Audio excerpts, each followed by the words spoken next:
Hey guys, how's it going? It's me, Chris, again, and today we have a 2008 Lexus GS 350 maintenance light reset. Go ahead and turn on your car without starting.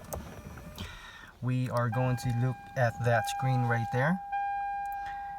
As you can see, oil maintenance required soon, and we're going to be using this, push this button. It says push, and you can see all this. And we're going to be using the trip button, the ODO and trip, and the reset button.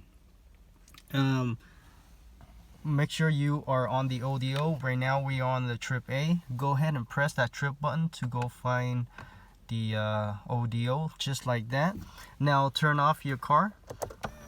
Now at the same time, press and hold the reset button. Press and hold it, and turn your car back on without starting. Give me a second. There you go, oil mileage resetting.